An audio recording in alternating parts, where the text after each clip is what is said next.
Buenos días a todos. Vamos a dar comienzo a nuestro almuerzo del día de hoy con un invitado de lujo que es el doctor Eduardo Levi Yeyati, que nos va a hablar de un tema que a la mitad nos tiene curiosos, a la otra mitad nos tiene asustados. En fin, vamos a ver qué resulta de esta información que vamos a recibir. Comenzamos saludando a la bandera argentina, la bandera de la Ciudad de Buenos Aires y la bandera rotaria.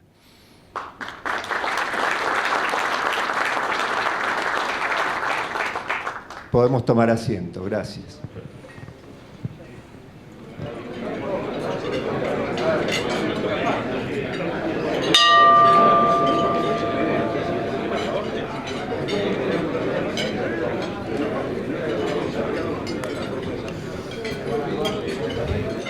Señoras, señores, invitados especiales, amigos rotarios, muy buenas tardes. Preside la reunión del miércoles 18 de septiembre de 2024 nuestro amigo Jorge González Olgaray.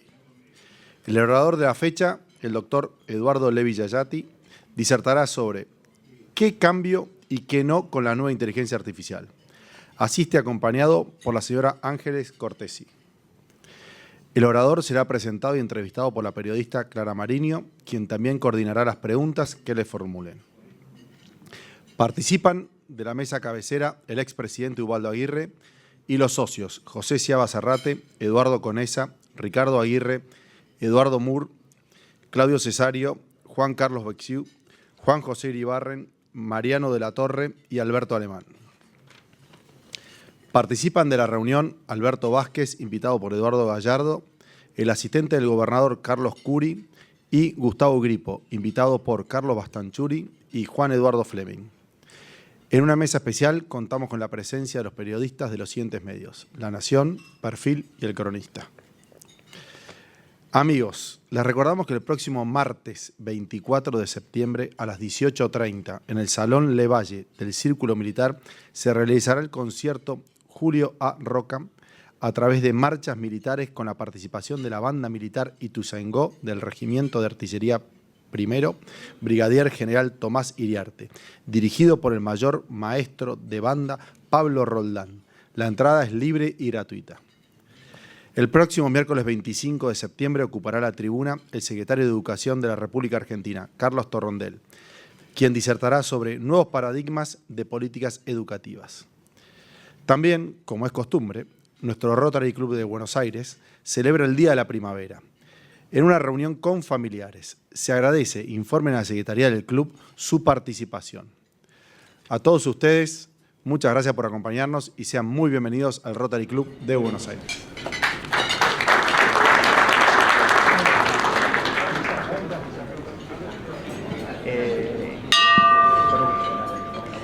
Hola, buenas tardes. Nuestro orador de hoy es el doctor Eduardo Levi Yeyati, decano de la Escuela de Gobierno de la Universidad de Itela, doctor en Economía por la Universidad de Pensilvania e ingeniero por la UBA.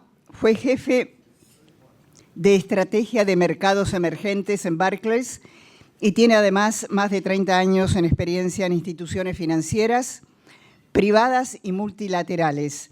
Fue asesor de la jefatura de gabinete en el año 2016 y asesor entre el 2017 y 2018 del programa Argentina 2030. Levi Yeyati fue director del Banco Vice y socio consultor del IPSIS. Además fue presidente del CIPEC y miembro consultor del CARI. Fue profesor visitante de la Escuela de Economía de Londres y de la Escuela de Gobierno de Harvard. Ha publicado distintos artículos de investigación y libros, entre ellos Postpandemia, 53 políticas públicas para el mundo que viene, y Después del trabajo, el empleo argentino en la cuarta revolución industrial, y el último de sus libros es Automatizados, vida y trabajo en tiempos de la inteligencia artificial. Eduardo, lo escuchamos.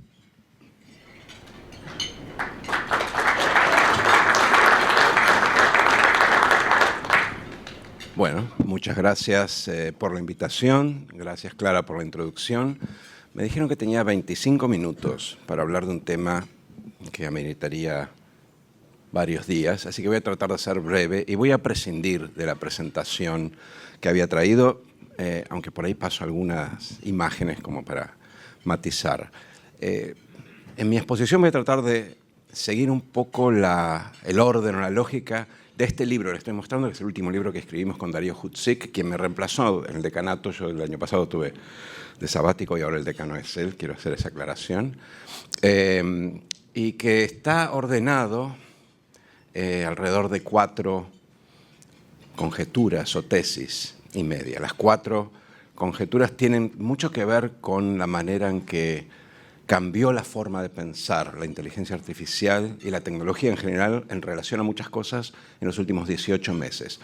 Hablábamos recién en la mesa sobre eso de los 18 meses. ¿Qué fue lo que cambió? Bueno, cambió básicamente que empezaron a salir a la luz grandes modelos de lenguaje, como el ChatGPT, el Llama, el Claude, hay varios otros, que son un cambio cualitativo en la manera en que funciona la inteligencia artificial, que estaban en gestación, pero salieron a la luz a fines del año 22 y que han marcado un cambio en la forma en que analizamos este tema, sus implicaciones, sus riesgos, y también un cambio en la reacción de los políticos. Recién, el segundo semestre del año pasado, en Estados Unidos y sobre todo en Europa, empezaron a producir documentos o executive orders, en el caso de Biden en Estados Unidos, un poco diciendo tenemos que mirar esto, hay riesgos, hay una necesidad de regular, no entendemos qué es lo que está pasando y tenemos que ponernos a estudiar. Lo que es un gran problema que tienen los reguladores con estas tecnologías es que a veces no entienden realmente de qué se trata. Entonces nosotros vamos hoy a hablar un poco de qué se trata y voy a esbozar estas 4 tesis como para después intercambiar el momento de preguntas y respuestas. Ahora, un punto que quiero aclarar. Nosotros vamos a hablar de algo que tiene que ver con el futuro.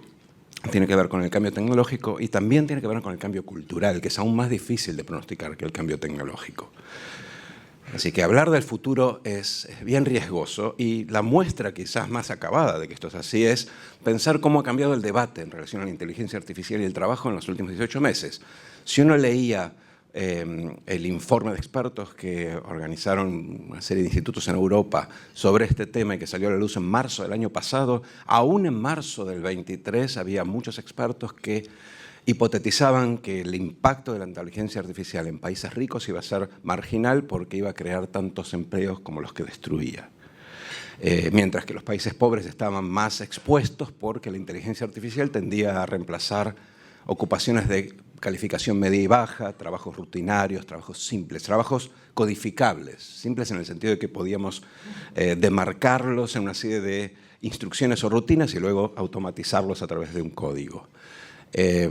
También se pensaba, y de hecho cuando uno miraba los estudios de exposición a la sustitución tecnológica, se pensaba que los países latinoamericanos estaban peor que los países europeos. Argentina, en un informe del Banco Mundial del año 16 o 17, tenía, según ese informe, el 62% de los trabajos expuestos a una eventual sustitución. Hacemos fast forward unos pocos años y a principios, creo que fue a principios de este año, fines del año pasado, el Fondo Monetario, porque ahora no hay ninguna institución que se prive de analizar el tema, aún el Fondo Monetario tiene su división pensando en inteligencia artificial y trabajo, sacó un informe en donde, utilizando mecanismos de medición de la exposición parecidos a los del informe del Banco Mundial, les daban completamente distintos los números, pero muy importante, les daban completamente al revés. Entonces, los países ricos eran los más expuestos, con números del 40%, 45%, los países en desarrollo, pobres o de ingresos medios como los nuestros, tenían 22, 25%. ¿Por qué? Porque la nueva inteligencia artificial ya no se piensa como un sustituto de los trabajos de baja calificación, sino que hoy, a raíz de los grandes modelos de lenguaje, se está empezando a ver que esta tecnología va a sustituir trabajos de alta sofisticación. Y no estamos hablando solamente del programador, que ya era sustituido hace 6, 7 años por los programas, sino que hablamos de ingenieros, de gerentes, de traders. No sé, yo estoy pensando en las imágenes de que sé cómo está funcionando. En la industria financiera, si hay gente en la industria financiera, la participación de los algoritmos ha ido creciendo en los últimos años y con la inteligencia artificial en algún momento va a crecer mucho más rápido. Y estamos hablando también de científicos. no necesariamente la desaparición de científicos, pero sí de la complementación y aceleración de la investigación científica por parte de la inteligencia artificial, lo cual va a hacer que precisemos menos científicos y menos médicos, menos universitarios. Entonces, ha habido un cambio fundamental en la forma en que se piensa qué está expuesto y qué no a la sustitución, y en particular este cambio está asociado con una de las hipótesis que mencionamos en el libro, que tiene que ver con este efecto Robin Hood que tiene la nueva inteligencia artificial. Ese tema todavía no ha sido estudiado lo suficiente, pero creo que es fundamental por varios motivos. Pero déjeme explicarle qué significa el efecto Robin Hood con un ejemplo viejo. Ustedes seguramente casi todos habrán ido alguna vez a Londres y saben que en Londres hay unos taxis muy especiales con unos autos que se producen específicamente para ser taxis. Y por ahí saben también que el conductor en Londres toma un examen muy difícil para conducir, porque en Londres, cualquiera que haya estado ahí sabe, es imposible conocer cómo llegar de un punto al otro. Porque es una ciudad que tiene la misma calle repetidas 5 o 6 veces en diferentes lugares, etc. El examen de taxista, que se llama the knowledge, el conocimiento. El examen del taxista consiste básicamente en un potencial taxista, un estudiante, recorriendo Londres en un scooter, con una Filcar contra el parabrisas y memorizando, literalmente memorizando todas las calles y cómo llegar de un punto A a un punto B, porque el examen en la práctica, cuando tiene que darlo 1 o 2 o 3 años después, porque hay veces que entrenan por 3 años, implica básicamente contestar cómo ir del punto A al punto B. Hace 10 años había 3.000 inscriptos, hoy hay 30, porque el knowledge del examen de knowledge ya ha sido sustituido. Fue sustituido hace muchos años por el GPS y más adelante fue sustituido por las aplicaciones que usaban el GPS, empezando por Uber. Entonces, ¿qué sucede con ese taxista? El taxista era clase media en Londres y hoy cualquiera de clase media baja, con menor sofisticación, menor calificación, puede competir de igual a igual e incluso superar al taxista humano, porque el GPS es mejor que la memoria del taxista. Entonces, ¿qué pasa con ese tipo? Ese tipo pierde y igualizamos los salarios a la baja.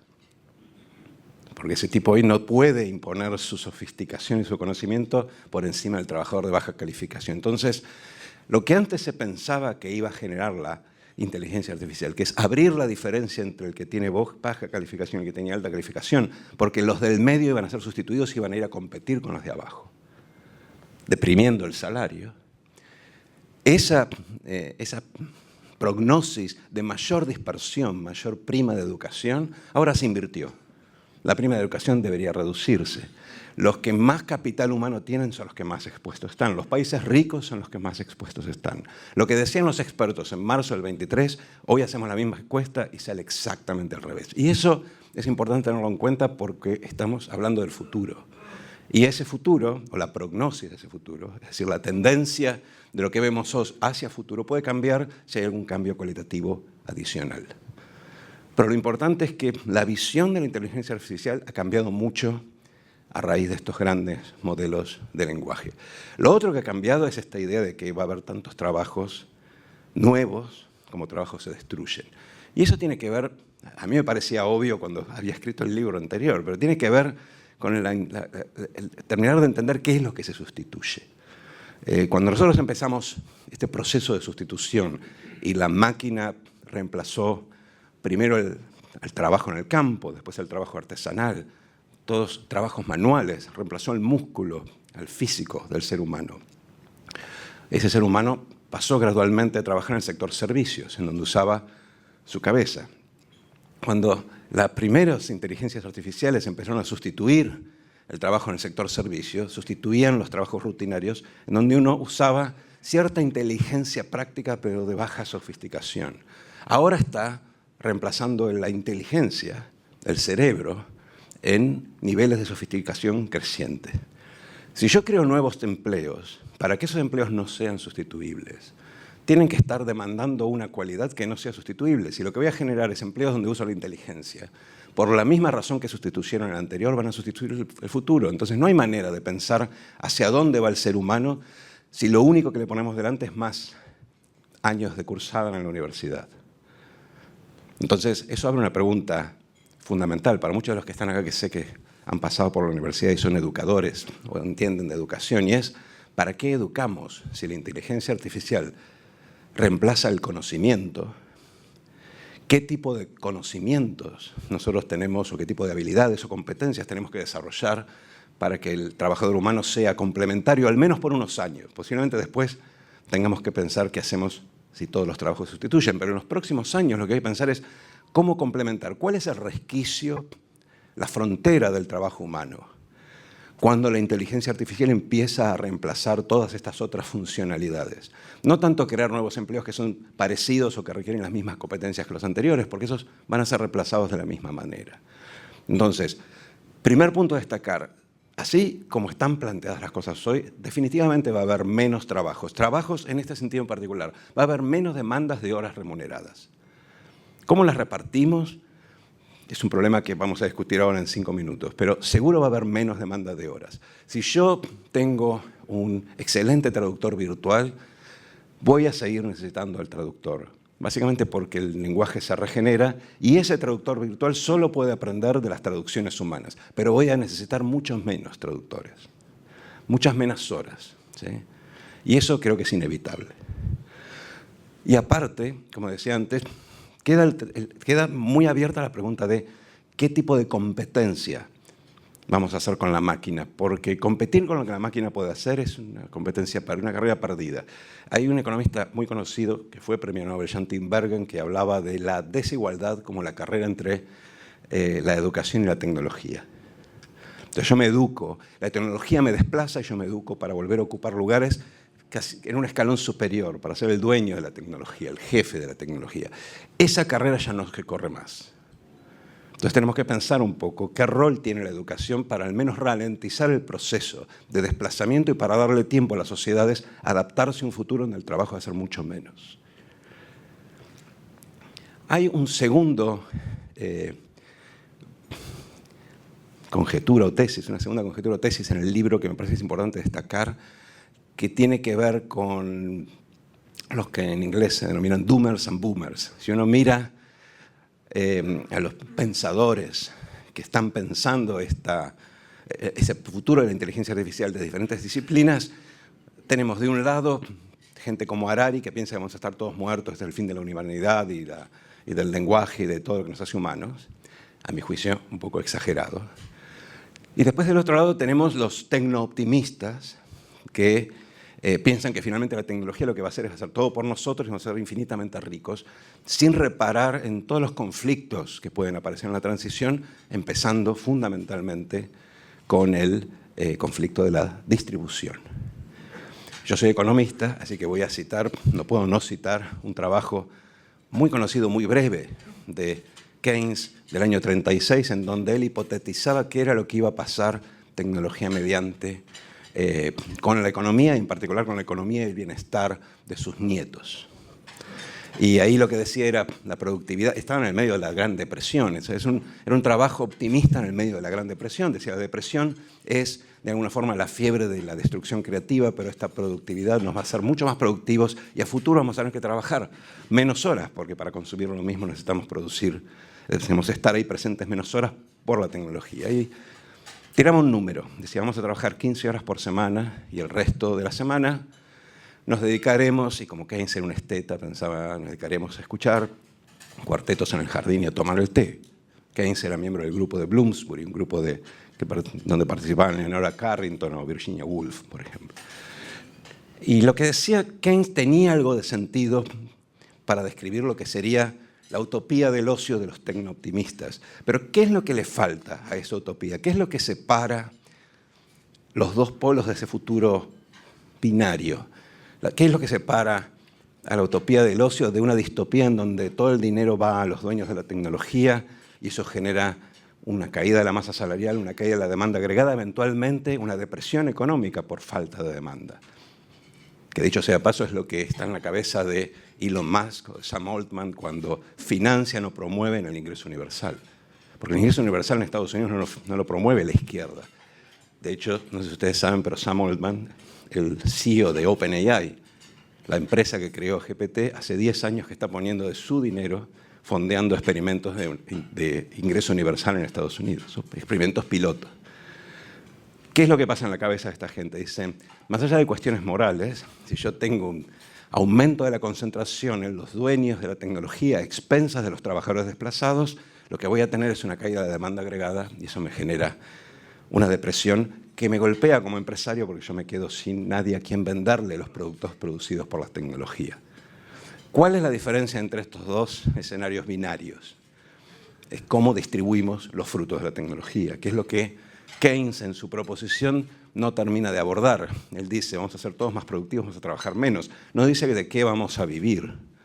Keynes era millonario y tenía activos, entonces supongo que pensaba en la renta de esos activos, pero lo cierto es que es crucial en los próximos 10, 20 años, aunque más no sea por la posibilidad de que la inteligencia artificial genere estos escenarios, pensar un mecanismo de distribución del ingreso que sustituya al trabajo remunerado, que es hoy el mecanismo de distribución del ingreso en todas las sociedades occidentales. Ese punto está desarrollado en el libro, creo que es importante destacarlo porque el futuro, como decía antes, a nuestro modo de ver es binario. Podemos ir hacia una depresión desigual o podemos ir hacia una utopía del ocio y después, en todo caso, resuelto el problema de distribución, podemos pensar qué vamos a hacer con tanto tiempo libre. Pero primero hay que resolver el problema de distribución, si no, muy probablemente sigamos yendo hacia una economía crecientemente dualizada y bueno, podemos hablar de todos los problemas que tiene eso desde el punto de vista económico, pero también desde la seguridad o incluso de la propiedad privada. Esa es nuestra segunda tesis. La tercera tesis, que me parece que es importante destacarlo y que es algo que ha sido poco estudiado, por eso estoy tratando de enfatizar cosas que a veces se ven muy por arriba, con poco detalle. Ahora todo el mundo habla de inteligencia artificial, pero a veces les faltan algunos detalles y sobre todo conocer cómo funcionan estos modelos. La tercera conjetura tiene que ver con las barreras a la implementación, pero sobre todo a la adopción de la inteligencia artificial. ¿Hasta dónde llega la inteligencia artificial? Y para eso es importante entender qué es la inteligencia artificial. Los grandes modelos de inteligencia artificial son muchas cosas, pero lo que estamos viendo en la forma de ChatGPT y un montón de aplicaciones y de empresas que se montan sobre estos grandes modelos de lenguaje, lo que está detrás de ChatGPT es ni más ni menos que un modelo de predicción. ¿Cómo se calibra un modelo de predicción? Si alguna vez alguno de ustedes vio una correlación, una regresión lineal como economistas, es básicamente eso, pero con una dimensionalidad infinitamente mayor. Tengo por un lado datos y tengo un algoritmo. Calibro el algoritmo en función de los datos. El algoritmo lo que hace es, en función de esos datos, de los patrones que infieren esos datos, me da la mejor predicción posible. Si uno entra a ChatGPT, no el nuevo piloto se toma un tiempo, pero el anterior uno lo ve predecir, porque en algún momento se para y después larga la siguiente palabra. ¿Por qué hace eso? Porque ChatGPT lo que hace es, cada vez empieza con la primera palabra, la mejor predicción para la primera palabra, y en función de esa primera palabra agrega una segunda, y después una tercera, una cuarta. No piensa, predice. Eso es muy importante para entender algunas críticas que se le hacen. Por ejemplo, yo predigo en función de los datos. Si la información que yo le pido al ChatGPT no está en esos datos, ChatGPT es como esos lugareños que si uno le pregunta cómo llegar de un punto A a un punto B y no tiene la menor idea, igual contesta. Y me contesta largo y con mucho detalle y me manda a cualquier lado. Eso, en términos técnicos, en el caso de los grandes modelos de lenguaje, se denomina alucinación. Y estos modelos alucinan muy seguidos. Por ejemplo, si yo le pregunto a ChatGPT de qué trata este libro, me va a dar algo parecido a lo que trata en función de lo que está publicado en la web, que es lo único que puede usar para calibrarse. Si le pido de qué trata mi última novela, yo aparte escribo ficción, me va a dar un argumento con mucho detalle. Un argumento más o menos interesante que no tiene nada que ver con la novela, porque no tuvo acceso a la novela, ni una descripción de la novela. Alucina. ¿Sí? ¿Por qué alucina? Porque si no está en la base de datos, va a contestar lo más probable, dado ese patrón de preguntas y respuestas, de correlaciones que ven los datos, lo más probable. Entonces me va a dar algo que es verosímil, aunque falso. Eso genera una serie de problemas, obviamente. Pero esta relación de predicción también tiene otros problemas asociados. Por ejemplo, si yo entreno un algoritmo con datos de muy mala calidad, la inteligencia artificial va a tener muy mala calidad. Si yo entreno datos al algoritmo, le entrego datos de una sociedad con sesgos, va a incorporar todos los sesgos. Ejemplo, hay programas, algoritmos de predicción de la posibilidad de reincidencia de los presos que se someten a la evaluación para pedir libertad bajo palabra en Estados Unidos. Hay varios papers que muestran que, dadas los antecedentes, la probabilidad de reincidencia que da el algoritmo es infinitamente mayor, infinitamente no, pero órdenes de magnitud mayor para los negros que para los blancos. El algoritmo es racista, porque está basado en los mismos sesgos de los jueces, que tienen los fallos en base a los cuales esos algoritmos fueron entrenados. Otro caso, hace poco, hay varios, estos son todos muy divertidos, hace poco un Uber se llevó puesto una mujer que cruzaba la calle con una bicicleta. Y cuando empezaron a estudiar por qué se había dado ese accidente, lo que terminaron concluyendo es que en la base de datos de figuras que se utilizan para entrenar la visión de la visión automática, la visión de los aparatos, de los autos autónomos, de vehículos autónomos, no había ninguna de una mujer con una bicicleta al lado. Había mujeres arriba de la bicicleta, había bicicletas solas, había mujeres, pero no había una en que incluyera las dos. Entonces el auto no la reconoció y la embistió. ¿Por qué esto es importante? Bueno, en el caso de Uber, de Tesla, que tiene otro caso también conocido, donde se llevó puesto un camión porque estaba dado vuelta el camión. Entonces la foto era la del chasis del lado de abajo. Eso no estaba en ninguno de los sets que se utilizan para la calibración. ¿Por qué es importante? Primero y principal porque si yo choco, tengo un seguro y de última accidentes pasan. Pero si choca Tesla, se come un juicio. Y entonces eso inhibe la capacidad o la voluntad de Tesla de implementar el auto. Y, por ejemplo, los Teslas que son autónomos exigen que el conductor esté sentado en el auto. Lo que sucedió, de hecho, cuando se comió a la ciclista fue que la mujer había estado manejando creo que 7 o 8 horas y no había pasado nada. Y en un momento agarró el diario, se puso a hacer el crucigrama y casi mató a una persona que pasaba. ¿Pero qué quiere decir con esto? Hay barreras que no son esencialmente tecnológicas, pero tienen que ver con la naturaleza de esta inteligencia artificial que estamos hablando. Lo mismo pasa con las producciones artísticas. Si yo le pido a la inteligencia artificial que me haga un cuadro en el estilo de, lo que va a hacer es analizar ese estilo y copiarlo. Si le pido que me haga un cuadro en el estilo renacentista, va a analizar un montón de pintores del 480, del 580 y lo van a mezclar de alguna forma y va a dar un cuadro que se parece a otros. Si yo le pido en el prompt de cierta forma que me arme un cuadro con ciertas características y soy hábil para hacer el prompt, de pronto por ahí me manda un cuadro conocido, que ya existe y tiene firma. Porque lo único que hacen estos programas es de alguna forma regurgitar productos, bienes culturales, acciones, patrones de cosas que nosotros hicimos. Eso no es natural, es una inteligencia pasiva. No es la máquina de Turing, no es, no sé qué tan cinéfilos son acá, pero por ahí alguno vio la película Blade Runner, donde hay unos sujetos que son replicantes. Y los replicantes, hay dos casos, hay un personaje principal que hace Harrison Ford y el personaje de una chica que se llama Rachel, que es el interés amoroso de Ford. Los dos son replicantes y ninguno de los dos lo sabe. O sea, son seres conscientes. Son máquinas de Turing porque no solo engañaron al otro, sino que ellos mismos no pueden reconocerse. Bueno, todas estas cuestiones, todas estas limitaciones están asociadas a que la inteligencia artificial es mucho menos humana de lo que uno piensa. Nosotros tendemos a ver gestos y cabezas humanas en las nubes, en los inodoros, en los edificios y también en el ChatGPT. Seguro más de uno de ustedes les debe haber pedido las cosas por favor, le debe haber dado las gracias o le debe haber dicho buenas noches cuando se desconecta. No es necesario hacerlo. Pero nosotros de alguna forma pensamos que hay alguien, un ser sintiente, inteligente hablando con nosotros. ¿Por qué hago hincapié en esto? Porque todas estas déficits en la inteligencia artificial, incluyendo algunos que tienen que ver con la seguridad, hay formas que yo puedo implementar de pedirle cosas a la inteligencia artificial que de pronto me manda datos personales que usan, pero que no deberían divulgar, y aparece en la respuesta a datos personales, la dirección de una persona, la cuenta corriente de un tipo cualquiera que estaba en la base de datos.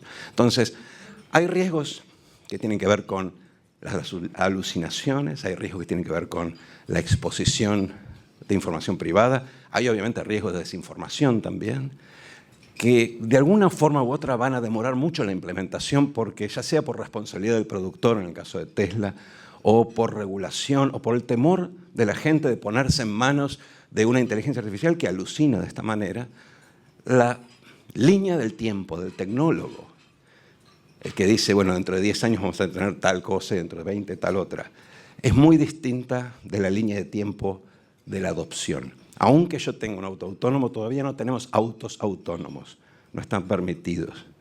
Y lo mismo va a pasar con muchas de estas tecnologías. Va a demorar y posiblemente la implementación sea parcial y con muchas marchas y contramarchas.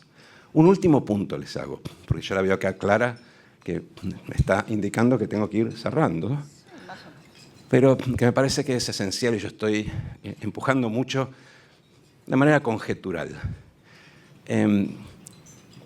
Quienes estudian ahora, supongo que hace 30 o 40 años también, ciencias sociales han leído aproximadamente 10 veces en diferentes materias un ensayo de Walter Benjamin que se llama El arte en la era de la reproducción técnica o de la reproducción mecánica. El ensayo es del 36, como el de Keynes. Y en ese ensayo, Benjamin se hace la siguiente pregunta, obviamente de manera mucho más sofisticada que lo que voy a hacer yo ahora. Dice, ¿por qué la Gioconda no tiene valor, en el sentido de un valor alto? Y la reproducción mecánica, la copia, el póster de la Gioconda en la tienda de souvenirs del Louvre sale $1. ¿Qué hay de diferencia entre esos dos? Yo lo puedo hacer incluso más difícil aún. Y les puedo decir, ¿qué diferencia hay entre la Gioconda y la Gioconda copiada por el restaurador del Louvre? A un nivel de perfección que solo un rayo con rayos X podría llegar a identificarla. O podría incluso decirles, esa Gioconda que está detrás del vidrio, pusieron detrás del vidrio después del último atentado, no es la real, es una copia. ¿Para qué van a poner la real? Y arriesgarse a que hubiera un nuevo atentado. Si igual está detrás de un vidrio que brilla y no hay mucha forma de distinguirlas. ¿Cuál es la diferencia entre el original? Obviamente, si le dicen a los japoneses y a los turistas que están ahí sacando fotos que esa no es la original, no va nadie. Entonces, ¿cuál es la diferencia? ¿Qué es lo que hace una cosa infinitamente valiosa y otra poco valiosa? Y lo que Benjamin dice básicamente es que hay algo ahí que es difícil de definir, pero que es fácil de advertir, y que él llama el aura. Y atribuye a la unicidad de lo humano, a la unicidad del... Hay un autor, un período, hay una sola Gioconda. Por eso es que en el arte es muy claro, ¿no? Uno hace una serigrafía numerada y si la numeración llega a 1000, vale menos que si llega a 100.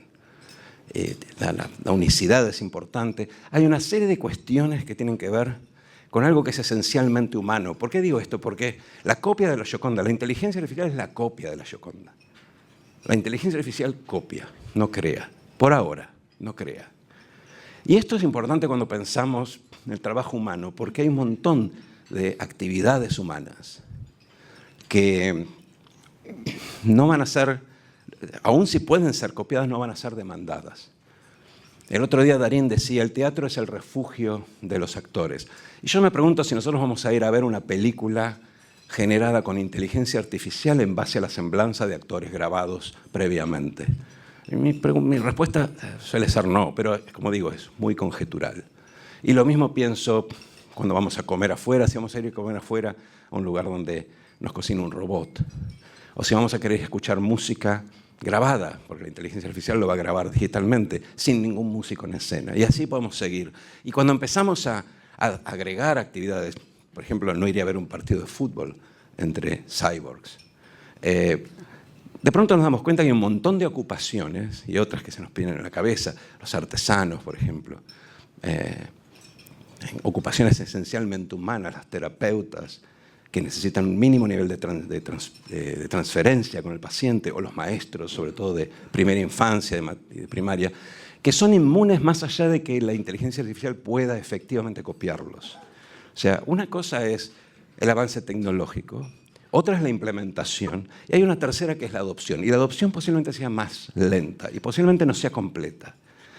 Y es muy probable que dentro de unos años, así como ahora valoramos el fair trade o el orgánico, valoremos el sello hecho por humanos, o al menos hecho parcialmente por humanos, lo cual nos dice no que vamos a vivir todos de ser artistas o maestros, porque no va a haber tantos, pero que seguro va a haber ocupaciones remuneradas, por más que vivamos de un cheque, ocupaciones remuneradas que van a ser demandadas para que sean hechas por humanos, con lo cual la sustitución tiene un lado de la oferta, que es lo que generalmente se estudia, la pregunta de si la tecnología puede hacer lo que hace el hombre, y después hay un lado de la demanda, que es asociado a la adopción, que tiene que ver con, ¿hay algún hombre o mujer que quiera realmente consumir este producto hecho por no humanos? Y la respuesta yo creo que es muy variada, y que creo que a futuro va a abrir un resquicio para que nosotros sigamos teniendo algunas ocupaciones, y les invito a pensar otras.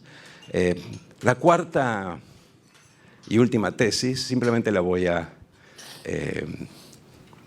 poner sobre la mesa, es que no hay fin de trabajo. O sea, la inteligencia artificial o la tecnología no implica el fin del trabajo, sino posiblemente el fin del trabajo remunerado, o el fin del trabajo remunerado como mecanismo de solventación de nuestras necesidades básicas. Y simplemente para darles una idea a qué me refiero, si uno va atrás en la historia y estudia a Aristóteles, al cual siempre hay que volver, y piensa, ¿qué era para Aristóteles la vida activa y la vida contemplativa? Ninguna de esas cosas implicaba lo que nosotros llamamos trabajo. Y si uno mira el cuadro de Rafael de Sancio de la Escuela de Atenas, que en realidad ni siquiera es la Escuela de Atenas, sí. Están todos los filósofos griegos, todos amuchados. Ninguno de esos filósofos nunca laburó en su vida. De la misma forma que no laburaron los aristócratas, de la misma forma en que mucha gente se retira y hace cosas. Hay muchas cosas para hacer. Lo que nos cuesta a nosotros que estamos cableados en esta ética protestante es pensar que lo que hacemos fuera de la remuneración es también trabajo. Una vez que nosotros en el futuro resolvamos el tema de la distribución, probablemente tengamos, por ahí no nosotros, pero nuestros hijos o nuestros nietos, un cambio cultural que, lejos de deshumanizarnos, como dice Harari, nos va a hacer más humanos, porque nos va a dar la opción de elegir en qué dedicar nuestro tiempo. Yo paro acá, si no se pone nerviosa Clara. Eduardo, muchísimas gracias.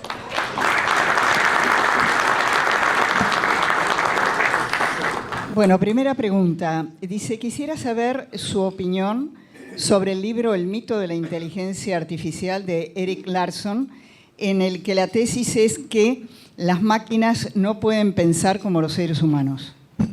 Creo que eso ya lo respondí, pero lo puedo volver a responder. Creo que efectivamente no piensan como los seres humanos. Creo que sé que hubo una agenda a la Turing. Turing es el matemático inglés, el creador de la máquina esta que decodificaba los cables alemanes, pero de manera tal que los alemanes no se dieran cuenta que estaban siendo decodificados. Por eso el test de Turing es que yo soy una máquina, pero vos no lo sabés. Esa agenda no fue muy lejos. La agenda a la Turing es una agenda en donde la inteligencia artificial piensa en función de reglas, como nosotros, que nos creamos nuestras reglas de aprendizaje. Aprendemos a través de otros datos, pero lo aprendemos en base a patrones o reglas que nosotros nos autoimponemos.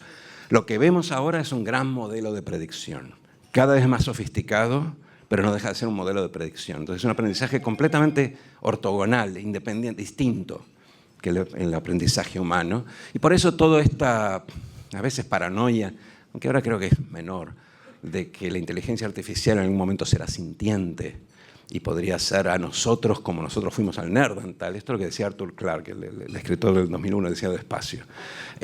Creo que esa imagen, esa pregunta es una ilusión, porque salvo que cambiemos radicalmente la manera en que hacemos inteligencia artificial los humanos, esta que tenemos ahora no va en línea recta hacia la superinteligencia.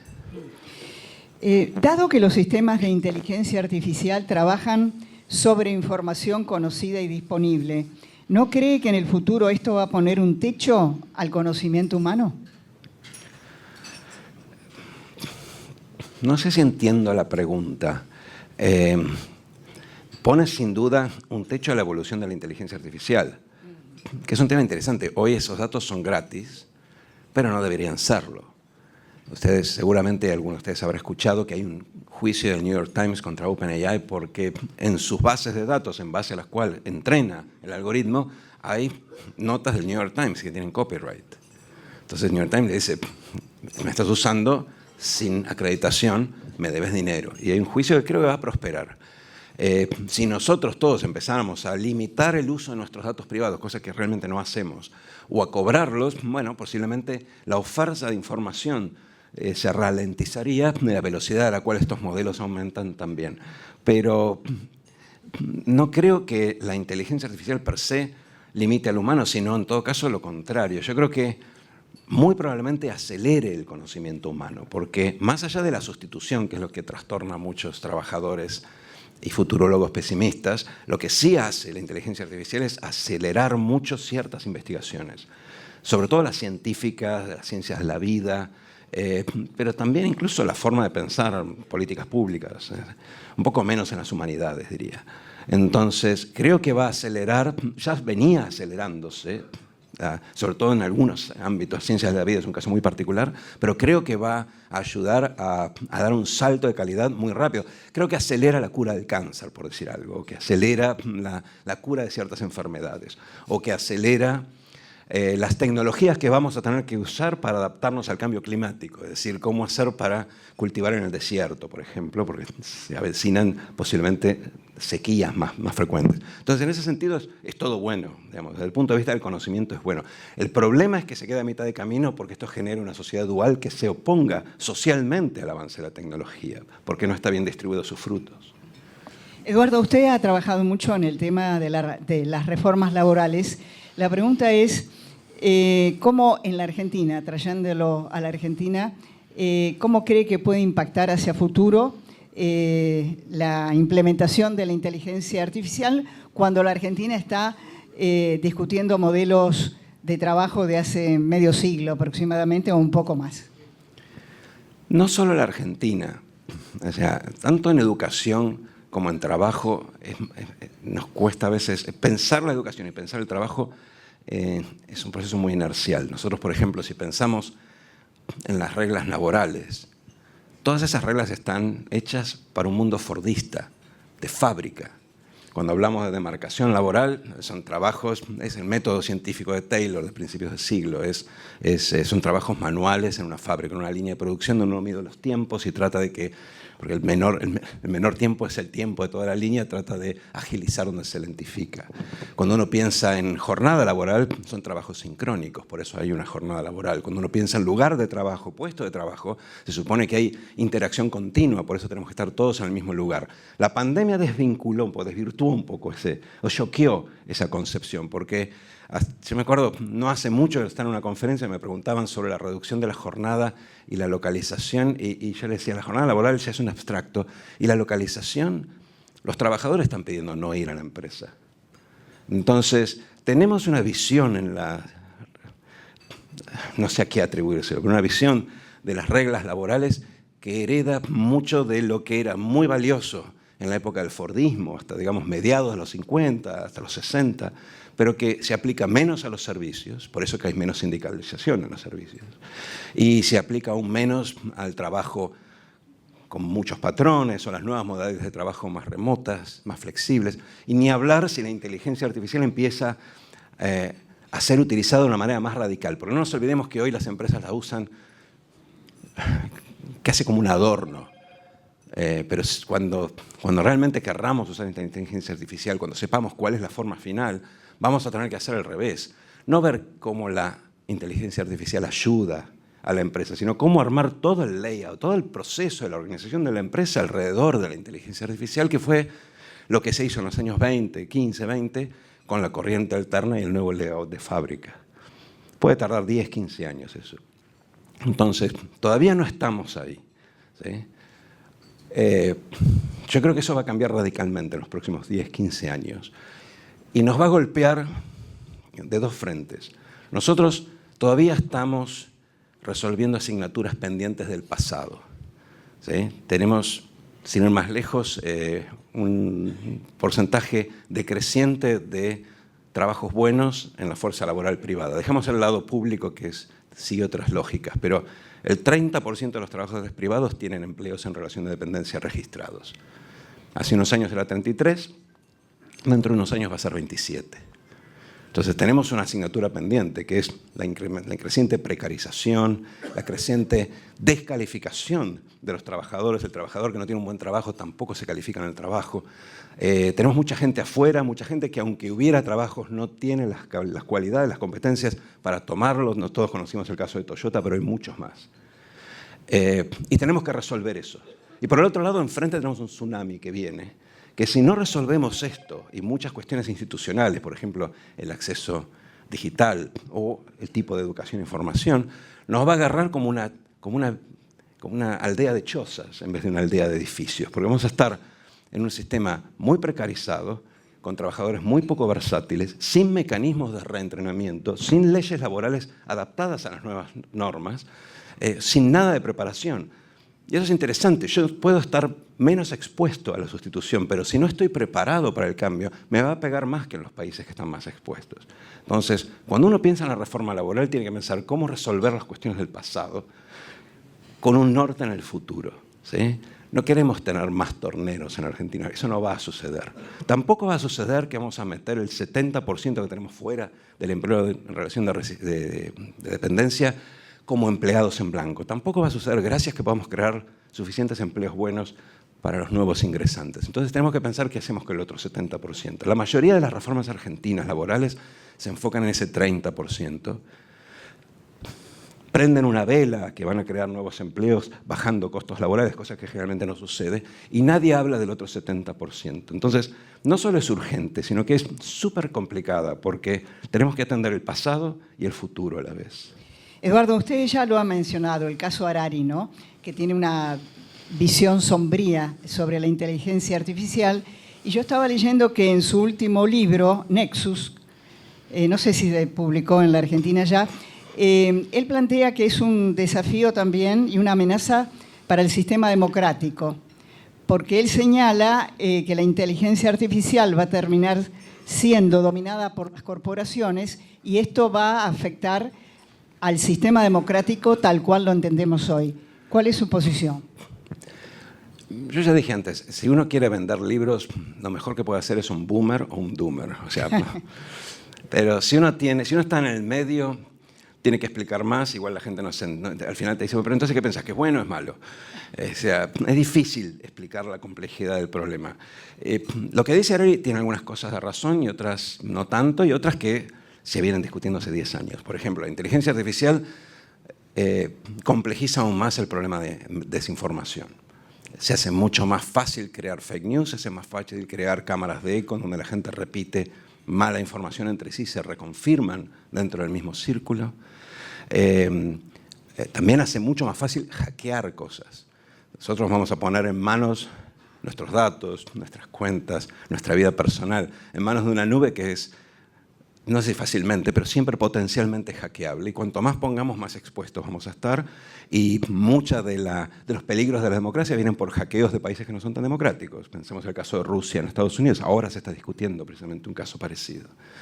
Entonces, todos estos temores son los que están detrás de la urgencia para regular y sobre todo para entender, porque regular por regular sin entender de qué se trata es muy difícil, que tienen países como Estados Unidos o la Unión Europea, que es la única que sacó hasta ahora un manual con lineamientos de regulación. Entonces seguramente va a tener un impacto. Y también tiene razón en decir que va a haber grandes corporaciones concentradas, porque la inteligencia artificial en la mayoría de los casos, porque son modelos que se usan para otras cosas, son estándares, tienen crecimientos crecientes a escala, es decir, tienen economías de red tales que cuanto más gente usa mi modelo, más vale mi modelo. Entonces, tienden naturalmente a la concentración, en el sentido que tienden a quedarse con todo el mercado. ¿Cuántos Waze hay? ¿Cuántos Facebooks? ¿Cuántos Googles? No hay muchos. Bueno, tampoco va a haber muchos Nvidias. No hay. De hecho, Nvidia ahora está sufriendo un antitrust en Estados Unidos porque tiene aproximadamente el 94% del mercado de GPUs, que son los que se usan para inteligencia artificial. Entonces, va a haber una concentración que ya está empezando a verse, y de hecho se está empezando a ver en la distribución del ingreso en Estados Unidos, porque uno ve que la participación laboral baja, pero la participación del capital no sube. Lo que sube es en el medio, las rentas corporativas, las rentas entre comillas, oligopólicas, que tienen mucho que ver con la mayor concentración en algunos sectores intensivos en tecnologías. Y es un problema que se está analizando hace 10 años. Nada de esto que estoy diciendo es nuevo. O sea, que lo recupere Harari es un historiador, un divulgador, pero hay trabajos académicos mirando esto. Entonces, tiene algo que ver, sí. Creo que Harari minimiza a cero la capacidad de respuesta de la política. ¿Sí? O sea, sí, va a haber tendencia a la concentración, pero va a haber un antitrust, va a haber una sociedad que de alguna forma va a responder a eso. ¿Cómo responde la sociedad? Puede variar entre países, pero seguramente va a haber una respuesta para evitar que 4 o 5 empresas tengan un dominio subliminal o implícito de muchas de nuestras acciones o la forma de pensar. ¿Cómo se hace eso? No sé, creo que es complejo y creo que al final esa regulación va a ser un éxito o un fracaso a medias. Pero no podemos pensar simplemente que el mercado, que esto va a estar librado al mercado, porque ya no lo está. Generalmente, si uno mira cambios tecnológicos en el pasado, las sociedades reaccionan a eso. Reaccionan en términos distributivos, no sé, Bismarck creando las pensiones, la seguridad social, reaccionan en términos de negociación capital y trabajo, el New Deal, la tercera vía en Adenauer, el estado de bienestar en Inglaterra, reaccionan. Las sociedades no son tontas, son inteligentes y de alguna forma, con mucho conflicto, van a reaccionar también a la inteligencia artificial si esto implica una mayor concentración en unas pocas empresas con exceso de incidencia en la política y en el funcionamiento del Estado. Recién estamos empezando a ver este fenómeno, entonces no está muy claro cómo va a avanzar. Recién ahora se están desperezando los países líderes de inteligencia artificial para regularla. Hay un punto que sí vale la pena destacar, y es el último en relación a este tema, que es que, a diferencia de periodos anteriores, hoy tenemos un mundo multipolar en donde uno de los polos no es una sociedad democrática, que es China, y entonces pensar en la coordinación de estos esfuerzos, teniendo a China como holdout, es un holdout demasiado grande, es bastante más complejo. Entonces ahí es donde puede llegar a fracasar el intento de regular esto de manera equitativa en el mundo, porque siempre va a haber un sector, un bloque que quede afuera, y esta vez ese sector está ahí en la frontera. China está, no sabemos muy bien si está detrás o delante de Estados Unidos, pero está ahí. Entonces, con ese caveat diría, Harari es excesivamente pesimista porque subestima la capacidad de reacción. Pero vamos a ver hasta dónde podemos gobernar y orientar la tecnología y no viceversa. Doctor Levi Yeyati, muchísimas gracias. No, gracias a todos.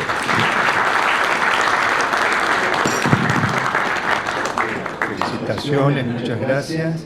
Y le hacemos entrega de este libro finalmente que resume 100 años de nuestro club. Bueno, muchas gracias por la invitación.